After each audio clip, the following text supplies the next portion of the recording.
நடுகள் இந்த சொல்ல பல பேர் கேள்விப்பட்டிருக்கலாம், சில பேர் கேள்விப்படாமல் இருக்கலாம். தொல்காப்பியர் அழகா சொல்றார், காட்சி கால்கோல் நீர்ப்படை நடுகள் அப்படின்னு சொல்றார். நடுகள் அப்படின்னா சங்ககாலத்தில் போரில் வீர மரணம் எய்திய அந்த வீரனுக்கு அவனுடைய உருவத்தை ஒரு கல்லிலே பொறித்து உருவாக்கப்படுவதுதான் நடுகள். அவனுக்கு துணை நின்ற நாய் அந்த போரில் இறந்து போனால் கூட அந்த நாய்க்கும் சேர்த்து நடுகள் உருவாக்கப்பட்டிருப்பதை நாம் அறிய முடிகிறது. கண்ணகிக்கு கல்லெடுத்த வரலாறையும் சிலப்பதிகாரம் நமக்கு பதிவு செய்கிறது. இப்போ இந்த நடுகர்களை பற்றி நான் தெரிஞ்சுக்கணும்னு நினைக்கிறேன், ஏதாவது நூல்கள் வந்திருக்கா அப்படின்னு நீங்கள் கேட்டிங்கன்னா என் கையில் ஒரு நூல் இருக்குது. இந்த நூலை உருவாக்கியவர் தொல்லியல் ஆய்வறிஞர் பூங்குன்றன் ஐயா அவர்கள் இந்த நூலை உருவாக்கியிருக்கிறாங்க.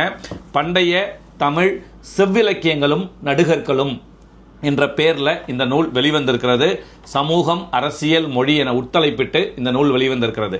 இந்த நூலை யார் வெளியிட்டாங்க அப்படின்னு நீங்கள் பார்த்தீங்கன்னா சென்னை செம்மொழி தமிழாய்வு மத்திய நிறுவனம் வெளியிட்டிருக்கிறாங்க. 800 ரூபாய் நூல் 400 ரூபாய்க்கு உங்களுக்கு கிடைக்கும். உண்மையிலேயே நடுகர்களையும் தமிழ் இலக்கியங்களையும் ஒப்பிட்டு மிகச்சிறந்த கட்டுரைகளோடு இந்த நூல் உருவாக்கப்பட்டிருக்கிறது. ஆய்வறிஞர் பூங்குன்றன் ஐயா அவர்களுடைய கடுமையான உழைப்பினால் இந்த நூல் உருவாக்கப்பட்டிருக்கிறது.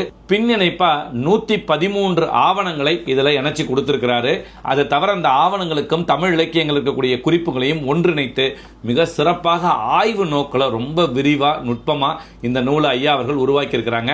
உண்மையிலேயே இந்த நூலை வாங்கி படிச்சு பாருங்க. நடுகர்களை பற்றி ஏராளமான செய்திகளை நீங்கள் அறிந்து கொள்ள முடியும். இந்த காணொளி உங்களுக்கு பிடிச்சிருந்தா மற்றவர்களுக்கும் பகிருங்க. நன்றி, வணக்கம்.